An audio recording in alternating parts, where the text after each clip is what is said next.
দক্ষিণাঞ্চলের গুরুত্বপূর্ণ নৌপথ তেঁতুলিয়া নদীতে দিন দিন প্রকট হচ্ছে নাব্যতা সংকট। বিভিন্ন স্থানে জেগে উঠেছে চর, এতে ব্যাহত হচ্ছে লঞ্চ, ট্রলার ও কার্গো চলাচল। বাড়ছে পরিবহন ব্যয়, কমছে ব্যবসা বাণিজ্য, দুর্ভোগে পড়েছেন সাধারণ মানুষ। পটুয়াখালীর বাউফল থেকে ওয়াহিদুজ্জামান ডিউকের রিপোর্ট, জানাচ্ছেন আতিকুর রহমান তিতাস।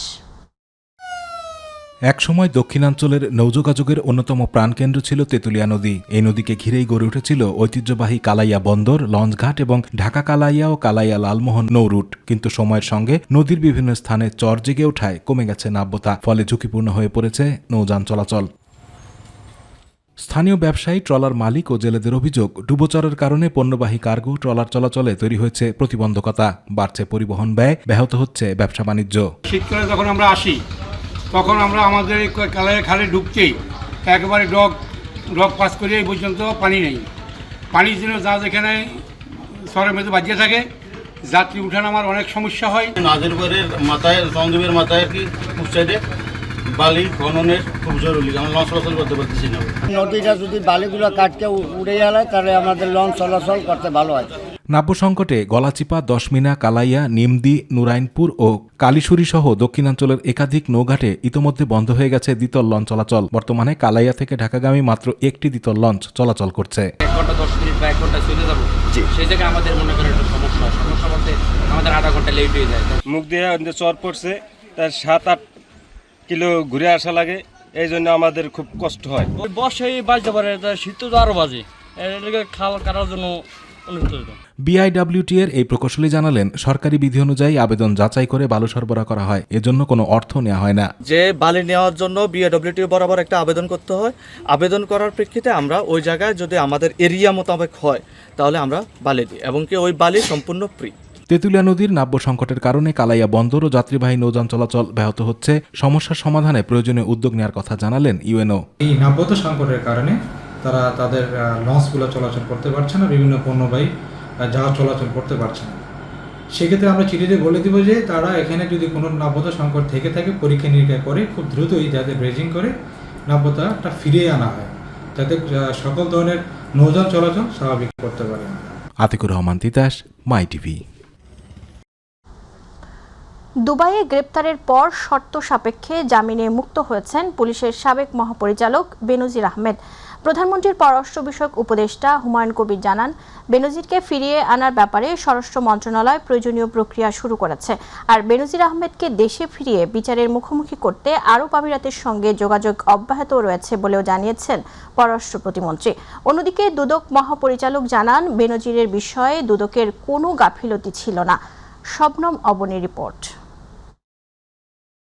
দুবাইয়ে পুলিশের সাবেক মহাপরিদর্শক বেনজির আহমেদের মুক্তির খবর নিয়ে চলছে আলোচনা।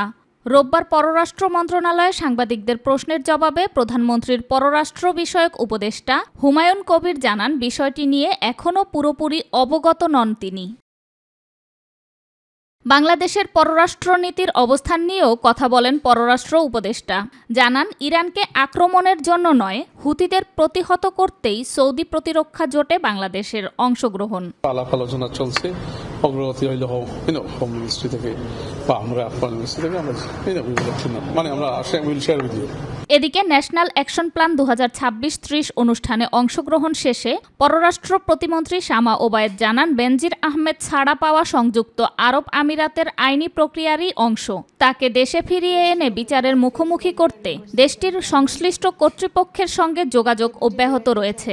বাংলাদেশ সরকারের সাথে সংযুক্ত আরব আমিরাতের সরকারের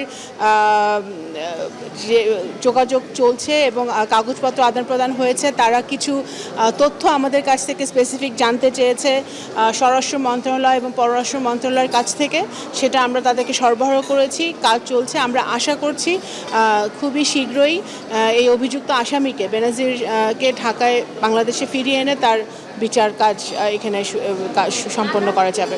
এদিকে দুপুরে এক ব্রিফিংয়ে দুদকের মহাপরিচালক জানান, বেনজিরের মুক্তির ঘটনায় দুর্নীতি দমন কমিশনের কোনো আইনি গাফিলতি ছিল না। আইনগত যে বিষয়গুলি আছে নিশ্চয়ই সবাই মিলে আমরা খতিয়ে দেখব। মানে আমাদের এখান থেকে যা যা পাঠানোর, যা যা করার আমরা সবই করেছি। দুবাইয়ে গ্রেপ্তারের পর গত ২৭ জুলাই একটি আদালত বেনজিরের জামিন আবেদন মঞ্জুর করেন। প্রয়োজনীয় আইনি প্রক্রিয়া শেষে ৩০ জুলাই কারাগার থেকে মুক্তি পান তিনি। শবনম অবনী, মাই টিভি, ঢাকা। ঢাকার চারপাশে ১১০ কিলোমিটার নৌপথে ওয়াটার বাস চালু করা হবে বলে জানিয়েছেন সড়ক পরিবহন ও সেতু মন্ত্রী শেখ রবিউল আলম। আর ঢাকা উত্তর ও দক্ষিণ সিটি কর্পোরেশনের প্রশাসকরা বলেছেন, নদী ও জলাশয় দূষণমুক্ত রাখতে পাড় বেঁধে দেওয়ার পরিকল্পনা করা হচ্ছে। প্রধানমন্ত্রী তারেক রহমানের সাথে সাক্ষাৎ শেষে তারা এসব কথা বলেছেন। ইউসুফ আলীর রিপোর্ট। রাজধানী ঢাকার চারপাশে বৃত্তাকার নৌপথের উন্নয়ন করতে মন্ত্রিপরিষদ বিভাগে প্রধানমন্ত্রী তারেক রহমানের সাথে বৈঠকে বসেন সড়ক পরিবহন, সেতুমন্ত্রী এবং ঢাকা উত্তর ও দক্ষিণ সিটি কর্পোরেশনের প্রশাসকগণ। সভা শেষে সড়ক পরিবহন ও সেতুমন্ত্রী শেখ রবিউল আলম বলেন, ঢাকাকে ঘিরে রাখা 4টি নদীতে ওয়াটার বাস চালু করার নির্দেশনা দিয়েছেন প্রধানমন্ত্রী। ওয়াটারওয়েজ যেটা আছে ঢাকা শহরের চারপাশে, সেটা প্রায় ১১০ কিলোমিটারের মতো। তো সেখানে কিভাবে ওয়াটার বাস এবং নৌযাত্রা যেগুলি আছে সেটা নিশ্চিত করা যায়। একটা সময় ২০০৫ সালে তখনকার প্রধানমন্ত্রী বেগম খালেদা জিয়া সেটা উদ্বোধন করেছিলেন। পরবর্তীতে সেটা চলেছিল, বিগত সরকারের আমলে সেটা বন্ধ হয়ে যায়, অকেজো হয়ে যায়। তো আমাদের সরকারের একটা পরিকল্পনা রয়েছে যে আমাদের যে নদী সংযোগটা আছে, 4টি নদীর সংযোগ, তো এই 4টি নদী ঢাকাকে পরিবেষ্টিত করা আছে। সেই জায়গাগুলিতে আমরা ওয়াটার বাস এবং যেটাকে বলা হয় নৌপথে চলাচলটা যাত্রীদের জন্য নিশ্চিত করতে চাই, মনোরম পরিবেশে নিশ্চিত করতে চাই। ঢাকা উত্তর ও দক্ষিণ সিটি কর্পোরেশনের প্রশাসকরা বলেন, নৌযান যাতে সঠিকভাবে চলাচল করতে পারে সেজন্য প্রয়োজনীয় সকল উদ্যোগ নেওয়া হবে। প্রধানমন্ত্রী উনি নিজে ইচ্ছা পোষণ করছেন এবং ঢাকা শহরে যেভাবে সড়কে পরিবহনগুলো চলছে, জনগণের দৈনন্দিন জীবন আরও সহজ করার জন্য নৌপথকে একইভাবে উনি ব্যবহার করার জন্য উনি ইতিমধ্যে নির্দেশনা দিয়েছেন। এই নৌপথকে ব্যবহার করতে গেলে বিভিন্ন জায়গায়, যেই জায়গায় সিটি কর্পোরেশন কিংবা অন্য অন্য গার্মেন্টসের যে কেমিক্যাল, যে বর্জ্য পদার্থগুলো আছে সেগুলো নদীতে থেকে কিভাবে রোধ করা যায়, রোধ করে পানি দূষণ থেকে কিভাবে একটা সচল নদীকে তৈরি করা যায়, সেই বিষয় নিয়ে মূলত কথা হয়েছে। কারমাঙ্গি চর তো এটা পুরা চর, এটা মানে ইসের মধ্য দিয়েই, এই আবর্জনা দিয়েই আজকের এই সৃষ্টি হয়েছে। তাই কাজে সেটাকে পাড়গুলো বেঁধে কিভাবে আবর্জনা যাতে নদীতে না ফেলে, সেটার জন্য আমরা জনগণকে উৎসাহিত করব। ইউসুফ আলী, মাই টিভি, ঢাকা। আগস্ট মাসের জন্য 12 কেজি এলপিজি সিলিন্ডারের দাম 70 টাকা বাড়ানো হয়েছে। গত মাসে 12 কেজি সিলিন্ডারের দাম ছিল 1528 টাকা। ভোক্তা পর্যায়ে সিলিন্ডার গ্যাসের নতুন দাম গতকাল থেকে কার্যকর হচ্ছে। Bangladesh energy regulatory commission BERC এক প্রেস বিজ্ঞপ্তিতে নতুন এই দর ঘোষণা করে। এতে বলা হয়, ভোক্তা পর্যায়ে সিলিন্ডার গ্যাসের নতুন দাম আজ সন্ধ্যা থেকে কার্যকর হবে। ঘোষণা অনুযায়ী গৃহস্থালিতে বহুল ব্যবহৃত 12 কেজি ওজনের এলপিজি সিলিন্ডারের দাম 70 টাকা বাড়িয়ে রিটেইলার পয়েন্টে ভোক্তা পর্যায়ে মূসক সহ নতুন মূল্য নির্ধারণ করা হয়েছে 1598 টাকা, যা আগে ছিল 1528 টাকা। নতুন ঘোষিত এই দাম পরবর্তী আদেশ না দেওয়া পর্যন্ত বহাল থাকবে।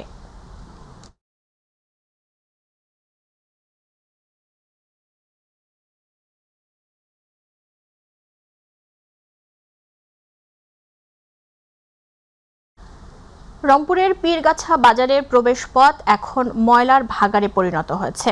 নির্ধারিত ডাম্পিং ব্যবস্থা না থাকায় রাস্তার পাশে ফেলা হচ্ছে মাছ, মাংস, বাজারের বর্জ্য।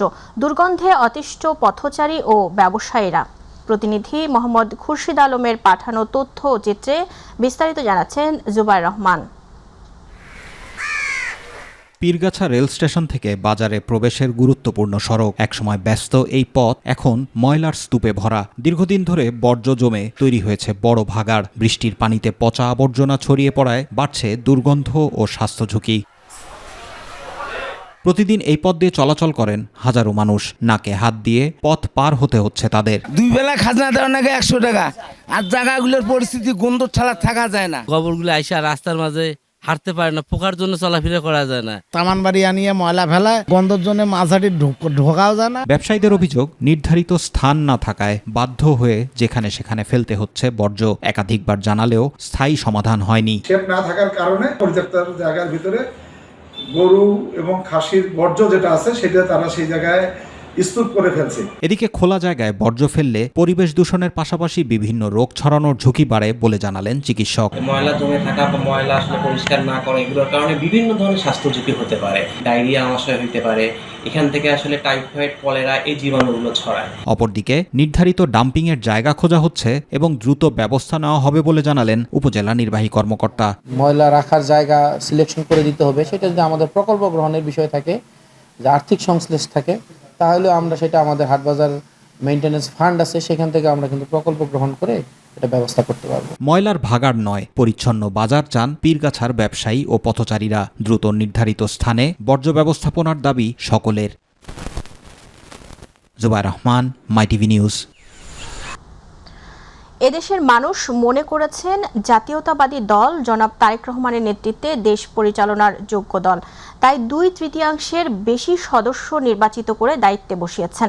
আজ শুক্রবার বেলা দিনাজপুর 6 আসনের নিজ নির্বাচনী এলাকার নবাবগঞ্জ উপজেলার বৃক্ষমেলার উদ্বোধন এবং ক্ষুদ্র নৃগোষ্ঠীর অসহায় পরিবারের মাঝে সেলাই মেশিন, প্রধানমন্ত্রীর কার্যালয় ও সমাজ কল্যাণ মন্ত্রণালয় হতে বিভিন্ন শ্রেণীর শিক্ষার্থীদের মাঝে অনুদানের চেক বিতরণ অনুষ্ঠানে সমাজ কল্যাণ এবং মহিলা ও শিশু বিষয়ক মন্ত্রণালয়ের মন্ত্রী ডাক্তার AZM জাহিদ হোসেন এসব কথা বলেন।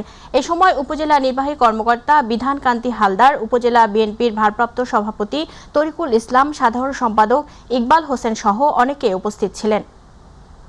সেই জন্যই 2/3 বেশি সদস্যদেরকে তারা নির্বাচিত করেছে, তারা দায়িত্ব পেয়েছে। সিলেট সীমান্তের বিভিন্ন এলাকায় পৃথক অভিযান চালিয়ে প্রায় 90,15,000 টাকা মূল্যের বিপুল পরিমাণ চোরাচালানি পণ্য জব্দ করেছে বিজিবির সিলেট ব্যাটালিয়ন 48 বিজিবি। গোপন সংবাদের ভিত্তিতে সিলেট ব্যাটালিয়নের আওতাধীন সীমান্তবর্তী বাংলাবাজার, লাফার্জ, তামাবিল, প্রতাপপুর ও সংগ্রাম বিওপির সদস্যরা পৃথক চোরাচালান বিরোধী অভিযান পরিচালনা করেন। অভিযানে বিপুল পরিমাণ ভারতীয় গরু, কসমেটিক্স, জিরা, মরিচ, কম্বল ও চিনি জব্দ করা হয়। একই সঙ্গে বাংলাদেশ থেকে ভারতে পাচারের সময় বিপুল পরিমাণ দেশীয় রসুনও আটক করা হয়। জব্দকৃত এসব পণ্যের আনুমানিক সিজার মূল্য 90,15,000 টাকা।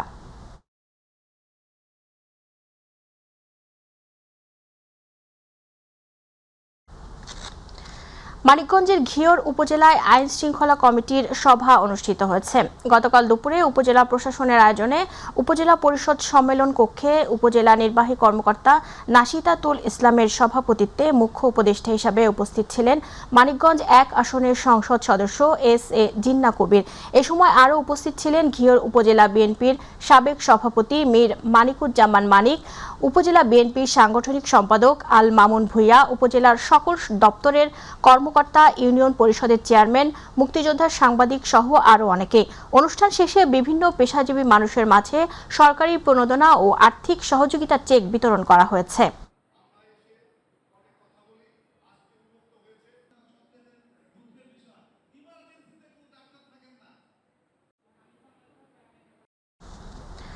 নওগাঁয় সপ্তাহব্যাপী বৃক্ষমেলা শুরু হয়েছে। এ উপলক্ষে আজ সকাল থেকেই জেলা প্রশাসন ও বন বিভাগের আয়োজনে নওগাঁ সরকারি বালিকা উচ্চ বিদ্যালয় থেকে শোভাযাত্রা বের করে বিভিন্ন সড়ক প্রদক্ষিণ করে শহরের নওজোয়ান মাঠে গিয়ে শেষে বেলুন ও ফেস্টুন উড়িয়ে বৃক্ষমেলার উদ্বোধন করেন জেলা প্রশাসক মোহাম্মদ সাইফুল ইসলাম। পরে এক আলোচনা সভা অনুষ্ঠিত হয়। এ সময় নওগাঁর অতিরিক্ত পুলিশ সুপার মনিরুল ইসলাম, রাজশাহী বিভাগীয় বন কর্মকর্তা ডক্টর মোহাম্মদ জাহাঙ্গীর আলম সহ বিভিন্ন দপ্তরের কর্মকর্তা, নার্সারি মালিক ও বিভিন্ন শিক্ষা প্রতিষ্ঠানের শিক্ষার্থীরা উপস্থিত ছিলেন। আয়োজকরা জানান, বৃক্ষমেলায় 44টি স্টল অংশ নিয়েছে।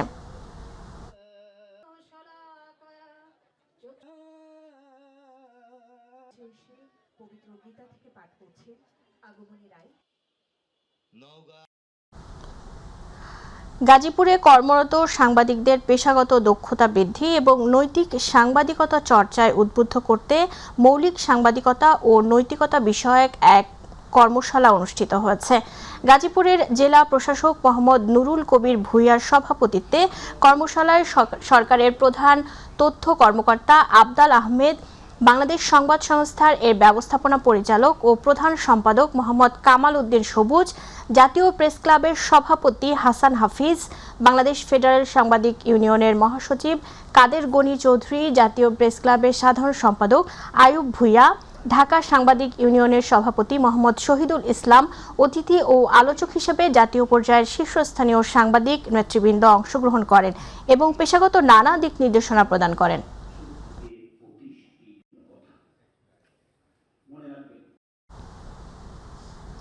খুলনার লবণচড়ায় অভিযান চালিয়ে দুটি বিদেশি পিস্তল, ম্যাগাজিন ও গুলি সহ বিভিন্ন কোম্পানির ৩ জন অস্ত্রধারী সন্ত্রাসীকে গ্রেপ্তার করেছে র‍্যাব ৬। লবণচড়া রায়পাড়া এলাকা থেকে তাদের গ্রেপ্তার করা হয়। র‍্যাব ৬-এর উপ অধিনায়ক মেজর মোহাম্মদ নাজমুল ইসলাম জানান, রবিবার দুপুরে সিপিসি স্পেশাল কোম্পানির একটি চৌকস অভিযানিক দল গোপন সংবাদের ভিত্তিতে নগরীর লবণচড়া থানাধীন রায়পাড়া এলাকায় বিশেষ অভিযান চালায়। এ সময় তারা খুলনার শীর্ষ সন্ত্রাসী গ্রুপ বি কোম্পানির সদস্য মোহাম্মদ ইলিয়াস সর্দার, মোহাম্মদ সুজন ও মোহাম্মদ নান্না ব্যাপারীকে আটক ও গ্রেপ্তার করে। পরে তাদের স্বীকারোক্তিতে নান্না ব্যাপারীর বসত ঘরে তল্লাশি চালিয়ে দুটি বিদেশি পিস্তল, ৭ রাউন্ড তাজা গুলি ও নগদ ১,৫৩,৩০০ টাকা উদ্ধার করা হয়। দৌলতদিয়া ফেরিঘাটে বন্ধ রয়েছে পণ্যবাহী ট্রাকের ডিজিটাল ওজন কার্যক্রম। বিআইডব্লিউটিসির ওয়ে ব্রিজ স্কেলের পুরনো প্ল্যাটফর্ম পরিবর্তনের কাজ চলায় চালান দেখে আনুমানিক ওজন নির্ধারণ করে দেওয়া হচ্ছে হাতে লেখা স্লিপ। রবিবার বিকেলে সরেজমিনে দেখা যায় পুরনো প্ল্যাটফর্ম সরিয়ে নতুন প্ল্যাটফর্ম স্থাপনের কারিগরি কাজ চলছে। এতে প্রকৃত ওজন নিয়ে অনিশ্চয়তার পাশাপাশি ভোগান্তিতে পড়েছেন ট্রাক চালকরা। কর্তৃপক্ষ জানিয়েছে নতুন প্ল্যাটফর্ম স্থাপনের কাজ শেষ করে দ্রুত ডিজিটাল ওজন কার্যক্রম স্বাভাবিক করা হবে।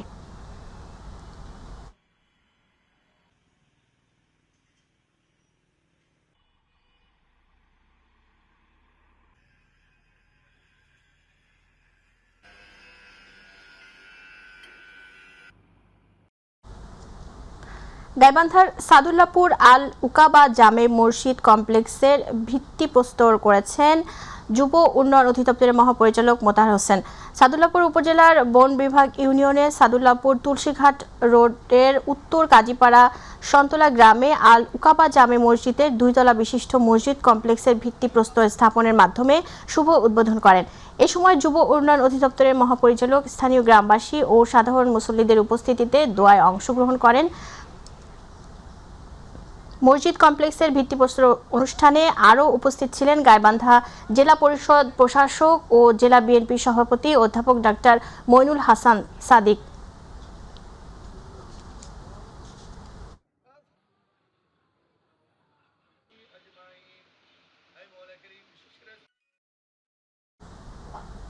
টাঙ্গাইলের নাগরপুর উপজেলার দোপতিয়ার ইউনিয়নের বাগকাটারি এলাকায় এক নারীকে গণধর্ষণের অভিযোগ উঠেছে। ঘটনায় একজনকে গ্রেপ্তার করেছে পুলিশ। অভিযোগ সূত্রে জানা যায়, উপজেলার বেকরা ইউনিয়নের পশ্চিমপাড়া গ্রামে ভাড়াটিয়া দোপতিয়ার ইউনিয়নের বাগকাটারি এলাকায় বেড়াতে যান।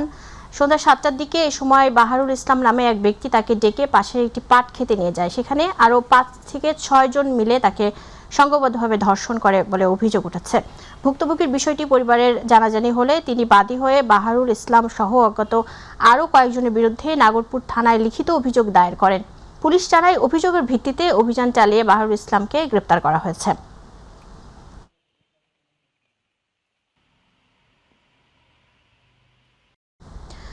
পাবনার ঈশ্বরদীতে 7 বছর বয়সী এক শিশু শিক্ষার্থীকে টাকার প্রলোভন দেখিয়ে ধর্ষণের অভিযোগ উঠেছে। অভিযুক্ত মাসুদ রানা মদন উপজেলার মুলাডুলি ইউনিয়নের বহরপুর কান্দিপাড়া গ্রামের মৃত রজব আলীর ছেলে। এ ঘটনায় ভুক্তভোগী শিশুর নানি হোসনে আরা বেগম বাদী হয়ে ঈশ্বরদী থানায় লিখিত এজাহার দায়ের করেছেন। ঈশ্বরদী থানার ভারপ্রাপ্ত কর্মকর্তা আসাদুর রহমান বলেন, অভিযোগ পাওয়ার সঙ্গে সঙ্গে পুলিশ দ্রুত ব্যবস্থা গ্রহণ করে অভিযুক্তকে গ্রেপ্তার করেছে। ঘটনায় পরবর্তী আইনগত প্রক্রিয়া শেষে আদালতের মাধ্যমে জেল হাজতে পাঠানো হয়েছে।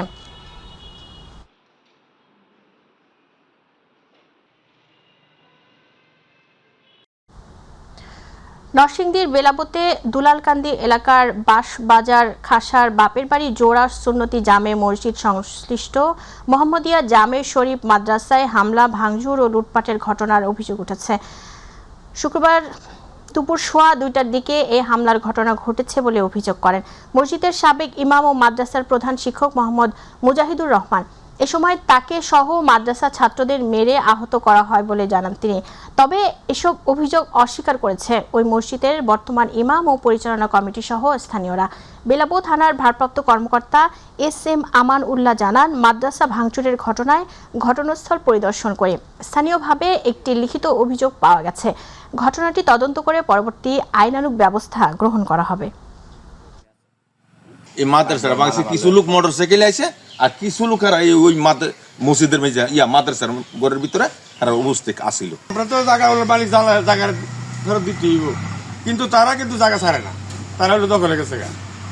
তারপরে এলাকাবাসী সবাই মিললাম জায়গা ক্লিয়ার করে জায়গার মালিকের জায়গা আমরা বুঝাই দিয়ে গেলাম। ওই যে মুজাহিদ জেন আপনার রাজার বেগেরা ওই তারাই মানে ব্যাংকে সেরা জিনিসপত্র সবকিছু তারাই নিয়ে গেছে।